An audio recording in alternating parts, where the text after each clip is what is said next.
Thank you. So, Isaiah, before we get into the NIL deals and all of that, let's just take us back for a moment. Who were you as an athlete before NIL was even a conversation? Pretty much just a regular kid, just playing baseball, had a love for the game. And I just kind of like love to cook, love the sport as a whole. And I just was a family guy before NIL, just was, a regular kid. Yeah, so what did your brand kind of look like back then, even if you didn't call it a brand, so to speak?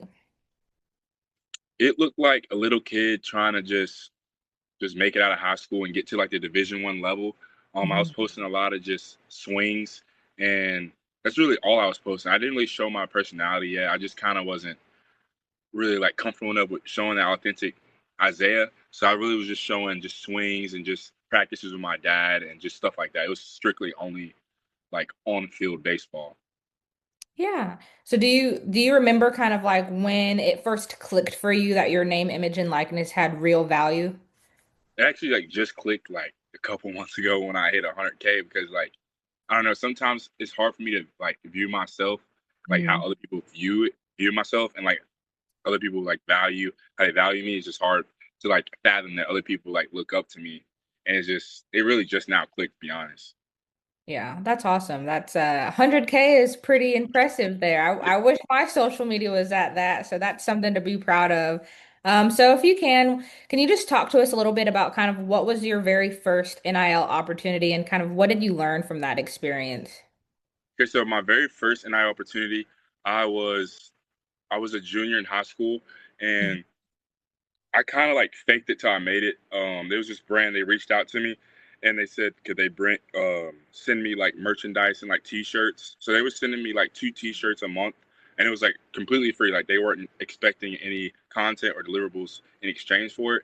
And so I kind of was just like faking it till I make it. So I was make posts in the gear and kind of like act like it was like an NIL, like just kind of faking it, kind of trying to make everybody think I had NIL deals, and then that brand saw that and they ended up turning it into an actual NIL deal. And it's like, we see you posting our stuff like without us asking, and we kind of value that, and we kind of want to move forward and make it official. And I just was like so shocked because I was just trying to fake it and just kind of trying to fake it till I make it, and it actually turned into something real. Yeah, no, that's awesome. So what would you say you kind of learned from that, I guess, first experience as you transition to kind of the NIL deals you have at present? Did you learn anything specific from that? Yes, ma'am. I know I learned that brands like in that industry, they really value the athletes or the people who are using the product. They value their opinion on their product, and they value them actually wearing it. And so having that voice and opinion like behind their product builds them credibility, and they just really value that. So that's really the main thing I realized. And they want your honest opinion about it too. So if you really like their product and it's honest, that's just a +1 to it. Yeah, no, that's good. So, was it difficult for you to say yes or no to any opportunities or offers, or what kind of makes you say yes to something? In the beginning, starting out, I was kind of saying yes to everything because just trying to build that portfolio of working with brands. And Mhm. then once reached a certain threshold of followers on TikTok and Instagram, then that's when you kind of realize your own value and the value you can provide to the brand. And that's when you have to kind of have a certain level of maturity, understand that you can't say yes to everything, and how you want your brand to go in the future, the brands also that you're working with have to align with your personal brand. And so like, if I don't personally like something or I don't use it to my day-to-day basis, then you probably shouldn't be trying to make an NIL deal with it because you're kind of like it's not honest, it's not integrity. So you kind of I'd say once I reached a certain threshold, I realized that like the more stuff you like and like your favorites is kind of what you'll use for your NIL. Yeah. No, I think that's great. That's key. And I think that's something important for the youth and athletes to understand. And you just hit it is just kind of that idea of alignment. So, for you, what does that alignment look like as far as just your values and your morals and how you kind of pick and choose the brands that are reaching out to you? Mm. So for me, how I pick the brands that reach out to me, I if it doesn't flow with my day to day, um, kind of day in a life as an athlete or just as being Isaiah on and off the field. So like I like to cook, I like fitness, I like gym, I like to wear fashion clothes, and I like baseball, of course. So if any of those categories aren't being hit, and I have to kind of step outside of who Isaiah is to please the brand, then I'm probably not going to do it because it should be flowing like a river. It shouldn't be going against the grain, or I Yeah. shouldn't be having to do something like extraordinary out of my routine to incorporate that brand's product into my videos and content. So like if I'm doing like a skincare brand or a cooking video, that all that stuff flows with my vibe of content because I do that on a day-to-day basis, regardless of the NIL. Awesome. No, that's exciting. Are you able to share any, million dollar question here that people always want to ask athletes? Are you able to share any major brand deals that you had the opportunity to have for NIL or that you've been really excited about in the past, that you are able to share? If you're not able to share, we get it. But just if there were anything that you're like, this was it. This was one of my dream deals." Yeah, of course, I can like name drop a couple brands that I've been working with that I really enjoy. Had the pleasure to work with Underdog Athletes. That's a Christian brand. Mhm. Get W. That's like a new and up and coming deodorant brand. I was working with Tone. They're up and coming, kind of like body wash brand. I'm cooking with Rawlings right now. Who else? Baseball Lifestyle, Six Tool. I've had a couple other brands send me like care packages and whatnot, but yeah, it's been a pleasure. You definitely get to see like a lot of variety of brands. Yeah, which is great. And I appreciate you kind of just name dropping some of those brands and letting the youth and the audience understand that it doesn't have to be as major as Rawlings. It can be these up and coming brands and opportunities. Was there anything in your contracts with these brands that kind of really stuck out with you as you guys were negotiating these deals? The main thing is you want to make sure that the the amount they're paying you monthly aligns with how many followers and how much engagement you get. And that's what it really was a learning curve for me that I didn't realize how much engagement I got on my content, like engagement meaning views, likes, comments, and just people reposting it and kind of like treating it like a family and a community. Like if people are just watching your stuff, not really liking it or commenting, then you don't really have like a community. And people would comment and just saying like, "Hey, you're really inspiring. Hey, what's this?" Asking questions and whatnot. And so that just kind of makes it easier Yeah. to go to brands with that value because they understand that, hey, this guy has real pull and Mhm. he can sell product. And so with that being said, what I look for in the contracts is that the amount they're paying me aligns with how much, not just followers, but how much engagement you get. And Yeah. it's just like paying a celebrity or paying somebody who's really good at what they're doing, like $5 to do what they do. And it's be like, are they really giving you what you're worth? And that's the main thing is knowing your worth in the industry. No, that's good. And, from an attorney aspect, that's really important for the athletes to understand when they're looking at contracts is what's your deliverables? What are they asking for you? But what is your value? Because at the end of the day, you are the brand. Yes, the company is reaching out to you, but they need the engagement just like you do. And if, like you said, if your engagement is sky high, probably the monetization to that needs to align with it. Which leads me to the next thing is, you've probably seen it. A lot of athletes want to focus on monetizing the NIL, but not really protecting it, so to speak. Have you ran across just kind of that idea of brand protection and what that means for you? Yes. In the contract, you have to make sure you read those top to bottom, like word for word, because they will sometimes slip in, like they'll make it like exclusive, or they'll make you sign over rights to your content, or it'll be like I forgot the word. It starts with a P or something, but In perpetuity. perpetuity. Yes, it's where like they sign you for like you think your deals for like only a year, but then 10 years later they still have rights to you as a person and your content, and they have like you have to pay them back. Like I've heard some crazy stories of how Yeah. brands have slipped things in. So you just have to make sure you're reading that stuff head to toe and make sure that you have all rights to your content.